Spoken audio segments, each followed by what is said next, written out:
টানা বর্ষণ এবং ভারতের উজান থেকে নেমে আসা পাহাড়ি ঢলে সিলেটের সীমান্তবর্তী এলাকায় আকস্মিক বন্যা দেখা দিয়েছে।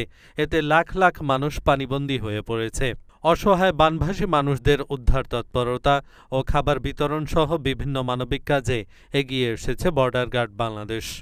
বৃহস্পতিবার সকালে জৈন্তাপুর উপজেলায় বন্যা দুর্গত এলাকায় আটকে পড়া মানুষকে উদ্ধার করে আশ্রয়কেন্দ্রে নিয়ে আসেন বিজিবি সদস্যরা।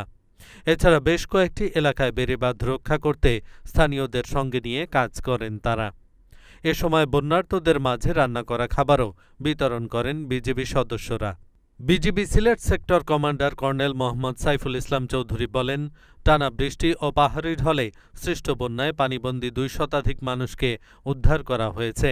বিভিন্ন স্থানে বেড়িবাঁধ রক্ষায় স্থানীয়দের নিয়ে কাজ করা হয়। এছাড়া আশ্রয়কেন্দ্রের মানুষদের জন্য ৪৫০ প্যাকেট রান্না করা খাবার বিতরণ করা হয়েছে।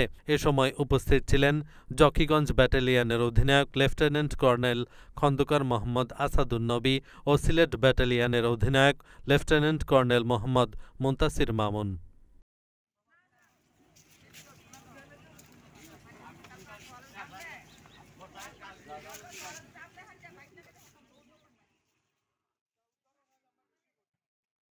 এহসানুল হক, ঢাকা পোস্ট।